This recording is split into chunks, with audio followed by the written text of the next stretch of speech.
Waduh, ngeri banget nih, Indonesia katanya bakal bubar, makin kacau, apalagi dolar semakin menguat. Kabarnya udah lebih dari 17.000 perak loh, 17.000 rupiah per 1 dolarnya. Dan mulai keluar nih media-media peliharaan asing, maksud gue mulai keluar nih banyak media-media ahli ekonomi, guru besar yang bilang Indonesia bakal kolaps, Indonesia bakal bubar. Apa betul Indonesia bakal seperti itu? Kalau penasaran apa sih dampaknya ya dolar yang menguat dan rupiah melemah terhadap perekonomian Indonesia? Dan betul nggak Indonesia bisa jadi bubar gara-gara itu? Jangan di skip video ini, let's check this out. Jadi dari kemarin banyak yang heboh guys, soalnya apa ya, media-media di tanah air itu memberitakan berita yang ngeri-ngeri nih tentang Indonesia. Apalagi IMF sampai bilang nih, dolar lagi lemah, kok kurs rupiah bisa sampai 17.000, IMF aja sampai ngebacot guys. Sampai media peliharaan George Soros juga pada ikut-ikutan. Ini sinyal bahaya yang bisa mengganggu perekonomian bangsa kita. Pertanyaannya betul atau tidak? Ya kalau kita lihat jujur aja nih, lu bisa lihat di layar kaca yang namanya dolar itu terus menguat terhadap rupiah. Dalam 5 tahun terakhir dolar itu udah naik, tadinya sekitar 14.000, sekarang udah 17.000. Nah kenaikan itu udah sekitar 20% guys. Jadi memang betul dolar menguat, rupiah melemah. Nah ini terus menjadi bahan gorengan nih, terutama buat orang Malaysia nih. Kenapa? Karena orang Malaysia bilang, wah rupiah sedih banget ya, ringgit Malaysia tambah menguat, Indonesia kok malah melemah. Kasian banget ya Indonesia. Apa Indonesia perlu minum obat kuat ya biar rupiahnya tambah kuat lagi seperti Malaysia, tambah hebat ringgit Malaysianya. Bahkan netizennya sampai bilang gini nih, netizen komen nih, ada pala Ken hitam, luar biasa nilai kurs rupiah dengan ringgit Malaysia hampir mencapai 5.000 rupiah per ringgit. Ada lagi Ayah Hashim, sudahlah rupiah asik kalah dengan ringgit, sekarang sudah tidak diterima oleh warga sendiri. Ada lagi Mr. Dragon, rupiah sedang merana diinjik ringgit. Aduh, IQ 78 bilang negara kaya, tapi kenyataannya fakta berkata beda. Sok-sokan hina negara orang, tapi negara sendiri sering dibantu sama yang dihina. Malu-maluin kata Mr. Dragon nih. Terus ada lagi nih, gua gak tahu juga nih siapa ya, logonya kayak nanas nih. Ringgit sekarang lebih kuat kata dia. Siapa yang mau pilih rupiah kecuali idiot. Oke. Itulah komentator-komentator dari negeri jiran guys. So pertanyaan gini sih guys, ya sah saja netizen mau bilang apa, di Malaysia juga mau bilang apa, tapi pertanyaan apa betul sih kalau seandainya rupiah melemah itu artinya sinyal bahaya? Apa betul negara Indonesia bakal hancur bubar? Makanya lu jangan skip video ini. Kenapa? Karena kita bakal bahas di akhir video ini sebetulnya rupiah itu kenapa melemah dan bahaya atau tidak. Karena lu juga perlu tahu apa sih alasannya rupiah melemah. Jadi yang namanya pemodal ya simpel aja. Terakhir data menunjukkan bahwa dolar Amerika Serikat itu menguat setelah keluar data tenaga kerja Amerika Serikat yang dirilis awal Januari 2026 ini. Dan ternyata datanya jauh lebih baik daripada perkiraan. Sehingga Bank Sentral Amerika Serikat, The Fed, dia bakal mempertahankan suku bunga tinggi untuk jangka waktu yang lebih lama lagi. Jadi ingat ya, ini bedanya ya Bank Sentral Amerika dengan yang ada di Indonesia. Bank Sentral yang di Amerika itu ada mandat untuk menciptakan tenaga kerja sebanyak-banyaknya. Yang artinya gini, kalau pengangguran di Amerika Serikat sedikit, artinya suku bunga harus diturunin biar orang-orang semangat ngutang ke bank, buka usaha lagi sehingga tenaga kerja bisa diserap. Tapi kalau data pengangguran di Amerika Serikat terus-menerus menunjukkan jumlah pengangguran berkurang, ya nggak mungkin suku bunga diturunin. Artinya suku bunga akan dibikin tetap tinggi. Nah, kalau seandainya ada beda, suku bunga di Amerika tinggi, suku bunga di Indonesia rendah, udah pasti ya pemilik modal itu bakal melihat tempat yang paling atraktif, paling menarik buat taruh duitnya. Simple, kalau bunga di Indonesia lebih kecil 2%, bunga di Amerika 5%, mendingan nabung di Amerika dong. Betul nggak? Betul banget. Normal. Makanya nggak usah heran juga ya kalau kamu lihat yang namanya dolar Amerika Serikat itu terus menguat terhadap rupiah. Apalagi ketidakpastian geopolitik nih makin ekstrim setelah Amerika Serikat melakukan operasi militer di Venezuela, yang sebentar lagi juga bakal sama nih di Iran. Nah ujung-ujungnya ya kalau dunia makin tidak stabil akan meningkatkan permintaan terhadap dolar guys. Jadi banyak orang yang salah kaprah sebetulnya. Sebetulnya salah orang pegang dolar. Kenapa? Karena sebetulnya nilai dolar juga terus melemah. Kalau Indonesia diukur berdasarkan kinerjanya terhadap dolar, rupiah terhadap dolar, lu nggak pernah berpikir dolar itu diukur kinerjanya terhadap apa? Dan kinerjanya bagus atau enggak? Tapi bukan itu yang gue bahas. Yang mau gue bahas itu apa sih memangnya kalau dolar itu menguat, rupiah melemah, dampaknya apa? Kabar buruk atau kabar baik? Apa betul media-media anjing peliharaan George Soros itu analisanya tepat, akurat, bahwa Indonesia bakal bubar nih kalau rupiah terus melemah? Coba kita lihat dulu. Bahayanya apa sih kalau rupiah itu terus melemah guys? Jujur aja yang pertama dan yang paling penting, yang namanya bahan impor jadi lebih mahal. Ingat ya, Indonesia ini adalah budak dolar. Indonesia adalah negara budak yang hobinya impor. Lu makan gula, lu makan jagung, lu makan bakmi, itu semua barang impor. Lu jalan-jalan naik mobil, beli bensin, itu semua barang impor. Semua yang ada di kolong langit Indonesia ini kalau bisa diimpor, kenapa tidak? Karena memang kita udah disetting untuk menjadi budak budak. Dan teman-teman lihat ya, angka impor Indonesia di tahun 2024 itu udah 200 billion dollar lebih atau sekitar 3.000-an triliun guys. Paling besar apa? Lihat di layar kaca. Yang pertama ada minerals, oil, ini oil and gas, minyak bumi. Itu 40 billion dollar alias 687 triliun. Peringkat 2 ada mesin, kita impor mesin setara 34 billion dollar alias 574 triliun. Lalu ada elektrik, peralatan elektronik, ada 27 billion dollar alias 450 triliun. Baru setelahnya kita ada impor plastik, besi, baja, kendaraan, bahan-bahan kimiawi, dan bahan pangan. Nah dari sini udah lihat, namanya juga kita negara berbasis impor. Ketika terjadi pelemahan rupiah, nilai dolar makin mahal, udah pasti artinya harga BBM bakal naik, harga bensin bakal naik, harga plastik bakal naik, harga mesin bakal naik. Tapi itu sesuatu yang buruk atau tidak? Iya, kalau Indonesia masih menjadi budak barang-barang impor. Apalagi impor minyak bumi. Indonesia impor minyak bumi dari mana? Kita impor minyak bumi dari Singapura. Kita impor minyak bumi dari Malaysia. Berapa? 70 triliun. Kita impor minyak bumi dari Singapura 157 triliun. Kita impor crude oil dari Arab Saudi. Berapa? 175 triliun. Jadi kita memang negara budak. Dibikin supaya kita terus-menerus belanja barang-barang impor itu. Dan teman-teman berkontribusi terhadap pelemahan rupiah. Kenapa? Kalau sampai hari ini lu masih pakai mobil berbahan bakar minyak, lu sudah berkontribusi menghancurkan rupiah karena minyak lu diimpor. Ya beda kalau lu naik kendaraan listrik. Kendaraan listrik lu bahan bakunya batu bara dari perut bumi Indonesia. Asli made in Indonesia. Nah sebetulnya ada yang lebih bahaya sih guys dibanding impor plastik lah atau impor minyak bumi. Impor apa? Impor bahan pangan. Kalau seandainya bahan pangan itu masih mayoritas impor, inflasi pangan ini berbahaya, orang bisa demo. Kalau rupiah mendadak jadi 30.000, artinya teman-teman bakal marah, banyak orang-orang turun di jalan. Kenapa? Ingat cita-cita orang Indonesia adalah menjadi budak Amerika. Makanya dia makan tempe goreng. Makanya orang Indonesia senang makan tahu goreng. Kenapa? Bahan dasarnya adalah kacang kedelai. Kacang kedelai kita impor dari Amerika. Lu hobi makan roti, martabak telur, bakmi goreng. Itu semua bahan apa? Impor. Bahkan gula yang lu makan aja barang impor. Lu tahu nggak di tahun 2024 total impor bahan pangan kita udah sampai triliun guys. Ngeri kalau dolar itu terus naik. Betul, ngeri. Tapi syukurnya sebetulnya ini udah terjadi penurunan dibanding tahun 2023. Ke 2024 berkurang. 2025 gue yakin sih kalau bisa nih bakal berkurang lagi. Kenapa? Karena Indonesia sudah mencapai swasembada pangan. Minimal dari sektor beras. Kita udah tidak impor beras lagi. Yang jadi PR komoditas tadi. Top 3. Kita budak gandum. Lu suka makan roti, lu suka makan bakmi, lu suka makan jajanan-jajanan. Semua pakai bahan tepung terigu. Yang tidak bisa tumbuh gandumnya di tanah Indonesia. Akibatnya apa? Kita impor ratusan triliun guys. Ngeri.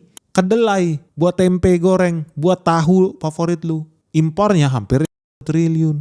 Gula 30 triliun. Daging sapi, susu nilainya hampir 60 triliun. Jadi ini memang tragedi di Indonesia yang udah disetting sama IMF supaya Indonesia jadi budak negara-negara asing. Bahaya nggak? Bahaya makanya kalau dolar itu terus naik. Apalagi ketika lu tahu utang luar negeri Indonesia kan banyak banget tuh, swasta, BUMN, negara. Lu tahu berdasarkan data Bank Indonesia di November ini utang luar negeri kita udah sampai 423 miliar dolar atau setara 7.148 triliun. Nah teman-teman tahu kenapa ini bahaya? Karena kita bayar utang pakai bunga dong. Bayar utangnya pakai dolar, bayar bunganya juga pakai dolar. Artinya kalau rupiah terus melemah dan dolar terus menguat, beban utang kita bakal meningkat. Terus artinya betul dong media-media itu Indonesia bakal bubar, Indonesia bakal hancur. Masa? Enggak juga guys. Kenapa? Karena kalau lu pikir ya Indonesia bisa hancur kalau memang kita budak barang impor. Bisa hancur kalau memang Indonesia budak dolar.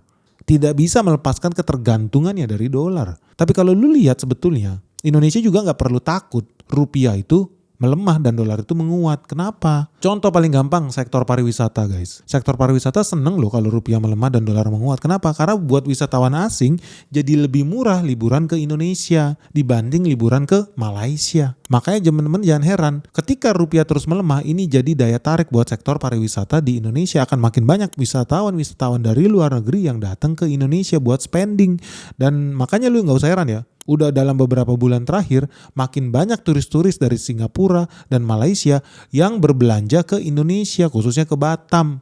Kenapa? Karena nilai tukar Indonesia terhadap ringgit Malaysia terhadap dolar Singapura terus melemah. Kabar buruk, tergantung. Indonesia itu mayoritas negara ekspor atau impor terhadap Singapura. Maksudnya apa sih Pak? Gini loh. Gampang guys. Lu lihat meja di depan gue nih. Kalau dulu 1 ringgit Malaysia harganya 3.000 rupiah. Meja ini gue jual seharga 1.000 ringgit. Artinya meja ini mendatangkan duit buat gue senilai 3 juta rupiah. Nilainya 1.000 ringgit. 1 ringgitnya 3.000 rupiah. Nah kalau rupiah terus melemah menjadi 6.000 ringgit. Kabar baik atau kabar buruk? Tergantung lu mau jadi negara budak atau negara yang kaya raya. Kenapa Pak? Karena kalau satu meja ini harganya tahun depan jadi 1.000 ringgit juga tetap. Tapi rupiahnya udah berubah. Tadinya 1 ringgit 3.000 perak, sekarang jadi 6.000 perak. Artinya barangnya sama, biaya produksinya sama, ringgitnya pun sama, sama-sama nilai meja ini 1.000 ringgit. Tapi kalau dulu 1.000 ringgit gue dapat 3 juta. Tapi karena rupiah melemah 1.000 ringgit jadi 6 juta. Gue tambah kaya atau tambah miskin? Gue tambah kaya raya. Jadi negara-negara yang berbasis ekspor pasti diuntungkan. Ngerti lu maksudnya? Jadi kalau lu pengen Indonesia menjadi negara kaya raya, Indonesia harus jadi negara berbasis ekspor.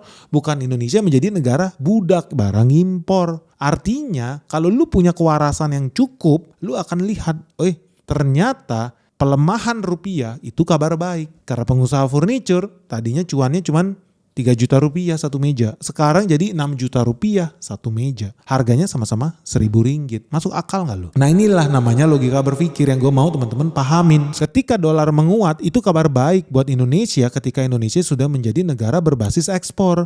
Karena harga barang-barang ekspor kita di dalam dolar menjadi lebih murah. Contoh komoditas kita seperti nikel, seperti sawit, seperti tembaga. Bahkan barang-barang Indonesia akan semakin laku di luar negeri. Makanya makin banyak orang Singapura dan Malaysia yang akan ke sini memperkaya orang Indonesia. Ujung-ujungnya para pengusaha eksportir Indonesia akan cuannya bertambah-tambah. Penerimaan dia dalam rupiah melonjak tinggi karena dia ekspor nih barang-barang yang penghasilan dia dalam US dollar. Sementara bayar gaji orang Indonesia dalam rupiah. Cuannya tambah gede. Artinya semakin besar surplus dagang, ya semakin besar cuan mereka. Apalagi lebih cuan lagi guys, kalau ternyata produk-produk ekspor kita harganya juga malah naik. Udah dolarnya semakin menguat, rupiah semakin melemah, kabar baik buat eksportir. Barang-barang yang kita ekspor ternyata harganya juga naik. Tadinya 1.000 ringgit bukan lagi 1.000 ringgit tahun depan, ternyata naik jadi 2.000 ringgit. Double cuan. Ringgitnya dapat lebih banyak, rupiahnya dapat jauh lebih banyak. Kenapa? Karena teman-teman lihat di awal tahun ini udah banyak nih harga komoditas Indonesia yang naik tinggi. Harga nikel itu udah di atas 17.000 dolar guys per troy ounce. Harga tembaga sudah naik lebih 13.000 dolar Amerika Serikat. Dari situ lu udah bisa lihat bahwa apa? Ternyata ketika rupiah melemah, Indonesia diuntungkan. Kalau Indonesia mau jadi negara maju, ya rupiah harus melemah. Simple aja. Kenapa Cina bisa sedemikian powerful, ekonominya bangkit? Simple, karena yuan lemah, sengaja bahkan dilemahkan sama pemerintahnya. Kenapa sengaja dilemahkan? Supaya barang-barang made in China harganya lebih murah. Kompor made in China lebih murah dibanding kompor made in Amerika Serikat. Sehingga makin banyak orang-orang Amerika Serikat yang kalau belanja kompor, gelas, sendok, baju, celana ke Cina. Karena mata uangnya sengaja dilemahkan. Jadi kalau lu berpikir waras, lu pengen negara lu maju, mau gak mau apa? Kita bahkan wajib melemahkan mata uang kita sendiri. Jadi lu gak usah panik kalau rupiah naik ke 17.000, 811.000. Panik gak? Enggak usah panik. Kenapa? Indonesia bisa tambah cuan. Simple, itulah yang dilakukan Cina. Itu bahkan yang dilakukan Vietnam. Makanya jangan heran Vietnam GDP-nya bisa 8%. Karena produk-produk made in Vietnam menjadi kompetitif, jadi lebih murah. Nah orang Indonesia lu udah harus tahu punya mindset seperti itu. Jangan mau lu ditipu, ditakut-takutin Indonesia bakal bubar, Indonesia bakal hancur ketika rupiah 17.000, nanti 17.000, nanti 18.000. Gak usah. Kenapa? Karena lu pengen negara lu tambah kaya raya. Ini penting buat kita pahamin supaya lu gak gampang panik. Tapi kalau lu pengusaha, lu orientasi ekspor, lu pasti paham apa yang gue bilang.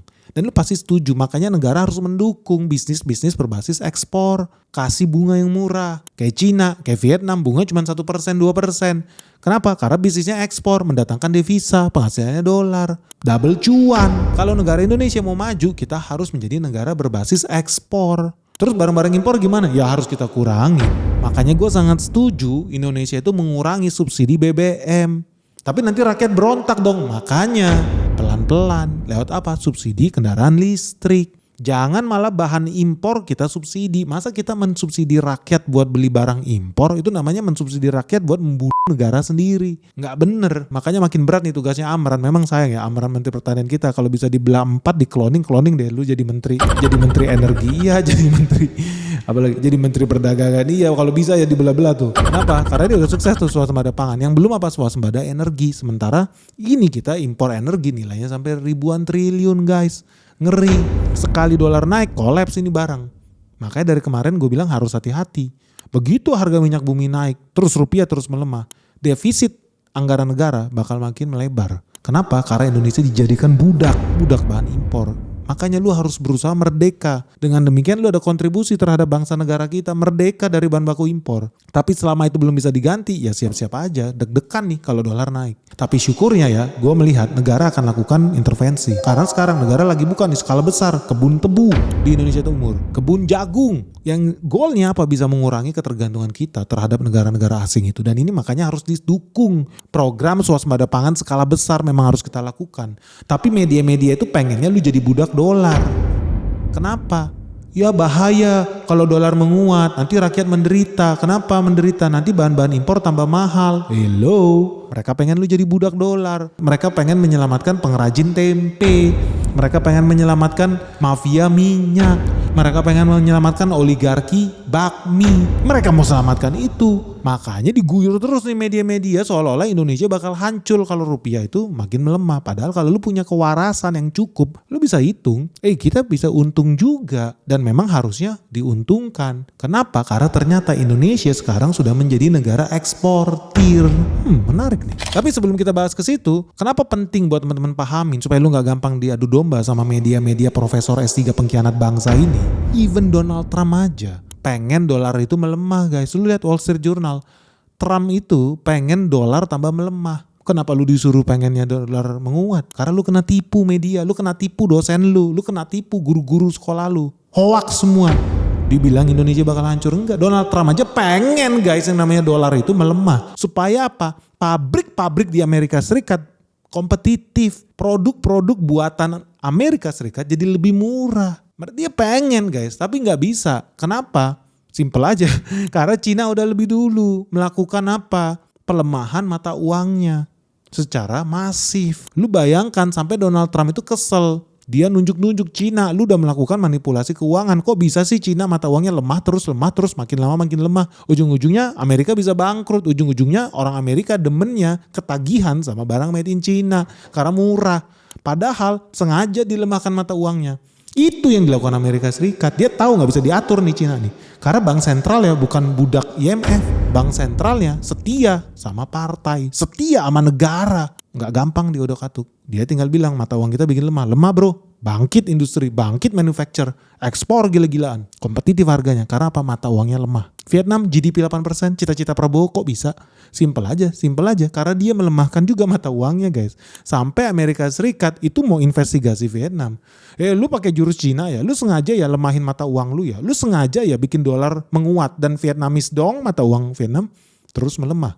Sengaja ya. Gue tahu lu pakai jurusnya Cina ya. Sengaja biar harga barang-barang made in Vietnam makin murah ya. Oh hati-hati lu. Jadi lu bisa bayangkan sampai Donald Trump mau menghukum Vietnam dan China. Karena terlalu murah mata uangnya. Takut Amerika. Tapi Indonesia kok lain ya. Kita malah dibikin goblok. Malah dibikin seolah-olah rupiah itu harus menguat. Padahal bukan begitu. Indonesia kalau mau jadi negara maju wajib rupiah itu melemah. Supaya kita bebas dari barang-barang impor. Supaya barang-barang impor makin mahal. Supaya orang-orang di Indonesia makin pengen berinovasi. Bikin bibit-bibit baru. Bikin gandum yang bisa tumbuh di Indonesia. Bikin kedelai yang bisa tumbuh di suhu Indonesia. Inovasi, substitusi barang impor. Kan begitu dong mindsetnya. Tapi kenapa kita tetap dimanipulasi untuk takut dengan pelemahan rupiah guys? Menurut lu kenapa guys? Nah pertanyaannya buat teman-teman sekarang, sebetulnya Indonesia itu udah siap belum sih jadi negara eksportir? Sebetulnya posisi Indonesia hari ini lebih banyak impor atau ekspor sih? Dan sejujurnya mana sih yang lebih baik buat Indonesia? Rupiahnya menguat atau dolarnya yang menguat? Lu setuju gak kalau kita bahas lebih detail lagi di next video? Tentang posisi Indonesia hari ini, apakah Indonesia masih jadi negara budak atau sudah siap menjadi negara eksportir? Karena kita akhirnya punya beberapa menteri yang oke nih guys. Lu penasaran gak? Lu setuju gak kalau kita bahas lebih detail di video selanjutnya? Dan buat teman-teman sendiri juga sama. Kalau menurut lu lebih baik yang mana? Rupiah terus melemah atau rupiah terus menguat? Yuk segera berikan pandangan kalian di kolom komentar di bawah ini. Segera like video Benix and share video ini sebanyak-banyaknya. Salam sehat, salam cuan, bye-bye.